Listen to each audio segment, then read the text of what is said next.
বলা হয়ে থাকে যে তিনি সাল্লাল্লাহু আলাইহি ওয়াসাল্লাম বলেছেন, আমি আমার পরে তোমাদের জন্য দুটি জিনিস রেখে যাচ্ছি। যতক্ষণ তোমরা এই দুটিকে আঁকড়ে ধরে থাকবে ততক্ষণ তোমরা পথভ্রষ্ট হবে না। এর মধ্যে ১ নম্বর হল কোরআন এবং ২ নম্বর হল আমার সুন্নাহ, অর্থাৎ আমার জীবন পদ্ধতি। আমাদের শিয়া ভাইদের এ বিষয়ে ভিন্ন মত রয়েছে, কিন্তু তা আজ আমাদের আলোচনার বিষয় নয়। সুতরাং যতক্ষণ আমরা কোরআনকে আঁকড়ে ধরে থাকব, আমরা কখনো পথভ্রষ্ট হব না। এখন আমরা কোরআনের দিকেই ফিরে যাই এবং কোরআনে উল্লেখিত একটি অভিযোগের কথা শুনি, যা স্বয়ং আল্লাহর বাণী। এটি সূরা ফুরকানে রয়েছে। রাসূল সাল্লাল্লাহু আলাইহি ওয়াসাল্লাম আল্লাহ সুবহানাহু ওয়া তাআলার কাছে অভিযোগ করে বলছেন, এবং এই অভিযোগটি তার কওম বা জাতির সম্পর্কে। এর অর্থ আরবরাও হতে পারে, আবার বৃহত্তর অর্থে পুরো উম্মাকেও বোঝানো যেতে পারে। কোরআনের সেই আয়াতটি হল, এবং রসূল বলবেন, হে আমার রব, নিশ্চয়ই আমার কওম এই কোরআনকে পরিত্যাজ্য সাব্যস্ত করেছে, অর্থাৎ এর থেকে মুখ ফিরিয়ে নিয়েছে। কোরআনকে অবহেলা করার ফলে আজ আমি আমার ৮৫ বছর বয়সে এসে চারপাশে তার দুঃখজনক প্রমাণ দেখতে পাচ্ছি। আমি আমার বয়স গণনা করি চান্দ্রবর্ষ অনুযায়ী, যেখানে অন্য সবাই সৌরবর্ষ অনুযায়ী গণনা করেন।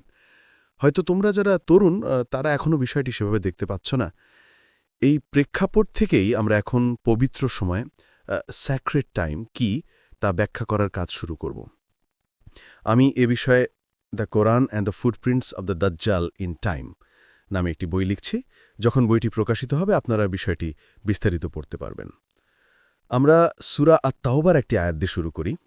আল্লাহ বলেন, নিশ্চয়ই আল্লাহর কাছে মাসের সংখ্যা হল ১২টি। এটি সেই দিনই নির্ধারিত হয়েছিল যেদিন আসমান এবং জমিন সৃষ্টি করা হয়েছিল। তার মানে এটি বহু পুরনো বিধান। এর সংখ্যা ১২টি। যাদের সাধারণ জ্ঞান আছে তারা সহজেই বোঝে যে কোরআন বলছে, যখন তুমি ১২তম মাসে পৌঁছাবে তখন আবার প্রথম মাস থেকে গণনা শুরু করবে। কিন্তু কিছু মানুষ আছে যারা চিন্তা করতে চায় না এবং সবকিছুর জন্য হাদিস খোঁজে। এটা একটা অদ্ভুত ব্যাপার যে আমাদের মধ্যে এমন লোকও আছে যারা চিন্তা করতে একদমই নারাজ। কোরআন যা বলছে তা হলো, যখন ১২তম মাস শেষ হবে তখন আবার প্রথম মাস থেকে বছর শুরু হবে, অর্থাৎ এক বছরে ১২টি মাস থাকে। এখন প্রশ্ন হলো, একটি মাস কিভাবে গঠিত হয়? কোরআনের উত্তরে বলছে, আকাশের নিচে অনেক সুন্দর জিনিস আছে, কিন্তু সবচেয়ে সুন্দর হলো নতুন চাঁদ, যা দেখতে একটি নবজাত শিশুর মতো। আরবিতে একে হিলাল বলা হয়। লোকেরা আপনাকে নতুন চাঁদ সম্পর্কে জিজ্ঞেস করে, বলুন, তা মানুষের জন্য সময় গণনা এবং হজের সময় নির্ধারণের জন্য। সুতরাং সময় গণনার জন্য হিলাল বা নতুন চাঁদকে ব্যবহার করতে বলা হয়েছে। আমরা দেখি নতুন চাঁদ একটি শিশুর মতো জন্মায়, তারপর বড় হতে থাকে এবং একসময় পূর্ণিমার চাঁদে পরিণত হয়, যা দেখতে পূর্ণ প্রস্ফুটিত ফুলের মতো সুন্দর। এরপর চাঁদ আবার ক্ষয় হতে শুরু করে, যতক্ষণ না এটি একটি স্ত্রীলোকের মতো বাঁকা হয়ে যায়, যাকে কোরআন খেজুরের পুরনো শুকনো ডালের মতো বলেছে।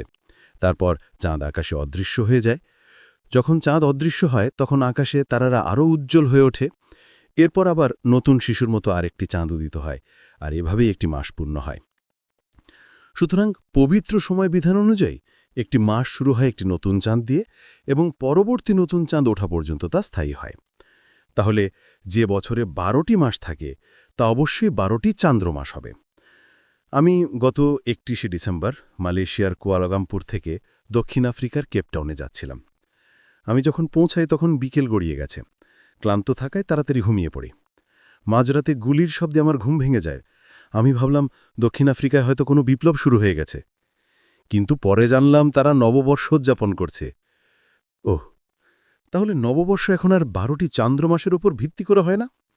কিছু বয়স্ক মানুষ ছাড়া প্রায় সমগ্র মানবজাতি, এমনকি মুসলিম উম্মার অনেকেও এখন এই নতুন প্রথায় বিশ্বাসী যে বছর ৩১শে ডিসেম্বর শেষ হয় এবং ১লা জানুয়ারি নতুন বছর শুরু হয়। আমি কি ঠিক বলছি না ভুল বলছি?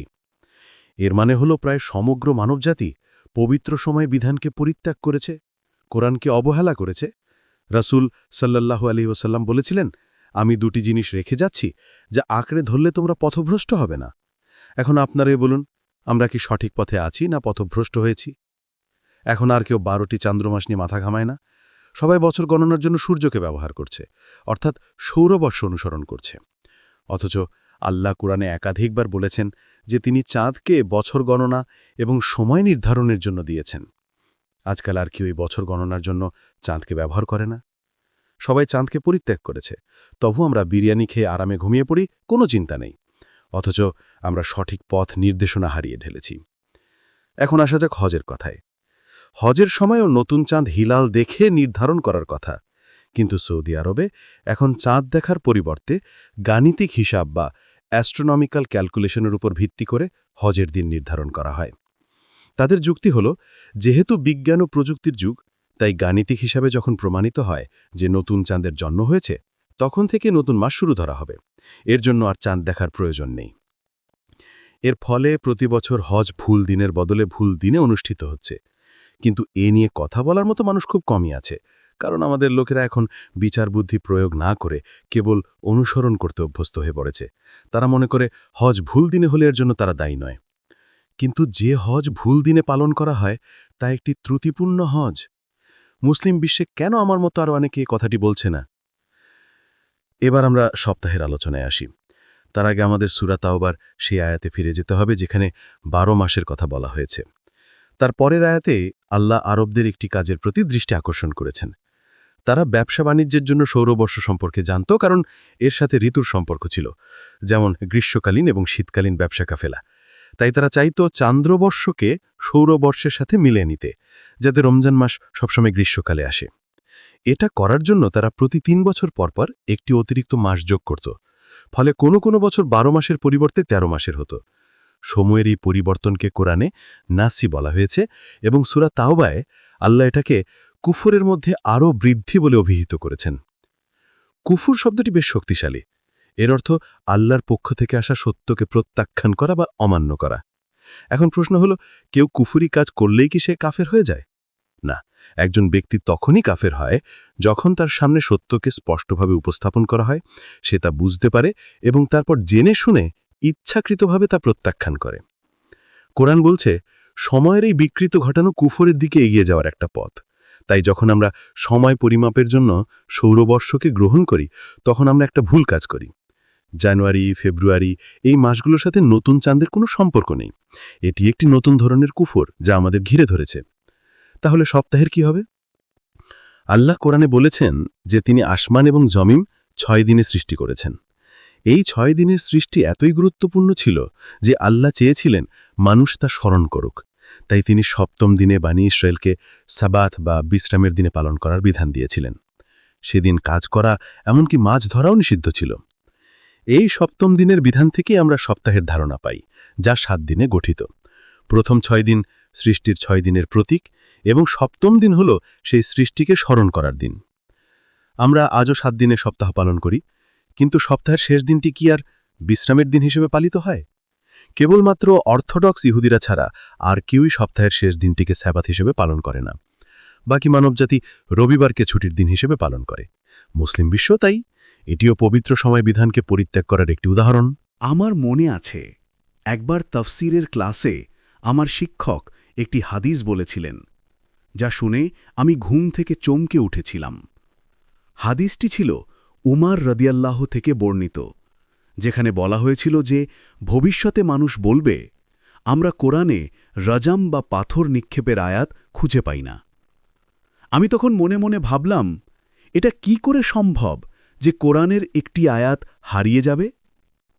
ক্লাস শেষে আমি আমার শিক্ষক মাওলানা আনসারীর কাছে ছুটে যাই। তিনি আমাকে বোঝালেন যে আমি কোনো আয়াত রহিত করলে বা ভুলিয়ে দিলে তার চেয়ে উত্তম বা তার মতো কোনো আয়াত নিয়ে আসি। কোরআনের এই আয়াতটি পূর্ববর্তী ঐশী গ্রন্থগুলোর জন্য প্রযোজ্য, কোরআনের জন্য নয়। কোরআনের কোনো আয়াত কখনো বাতিল বা বিলুপ্ত হয়নি। যাই হোক, আমরা সাবাথের বিধানে ফিরে আসি।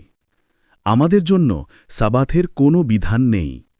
জুমার দিন হল সপ্তাহের ষষ্ঠ দিন, সপ্তম দিন নয়, এবং জুমার নামাজের পর আল্লাহ বলেছেন, নামাজ শেষ হলে তোমরা পৃথিবীতে ছড়িয়ে পড়ো এবং কাজ করো। তাহলে প্রশ্ন হল, আল্লাহ যদি সাবাথের বিধান রহিত করে থাকেন, তাহলে এর পরিবর্তে আরও উত্তম বা এর মতো কি বিধান তিনি আমাদের দিয়েছেন? কারণ তিনি তো সেরকমই প্রতিশ্রুতি দিয়েছেন। এর উত্তর আপনারা আমার লেখা the Quran and the moon বইটিতে পাবেন। এবার আমরা দিনের আলোচনায় আসি। পবিত্র সময় বিধান অনুযায়ী একটি দিন শেষ হয় সূর্যাস্তের সাথে সাথে এবং তখনই নতুন দিন শুরু হয়। মুসা আলাইহিস সালামের শরীয়তেও তারা সূর্যাস্ত থেকে সূর্যাস্ত পর্যন্ত রোজা রাখতেন। কিন্তু আধুনিক বিশ্বে দিন শেষ হয় মধ্যরাতে। ১ জানুয়ারির উদযাপনও মধ্যরাতে হয়। এটা কতটা অযৌক্তিক, যেখানে পবিত্র সময় বিধানে সূর্যাস্তের সাথে দিন শেষ হয় যখন আকাশ রঙিন হয়ে ওঠে। আমরা কি এই উম্মাহ হয়ে মধ্যরাতে পার্টি করে আতশবাজি ফুটিয়ে নববর্ষ উদযাপন করব এবং পবিত্র সত্যকে অস্বীকার করব?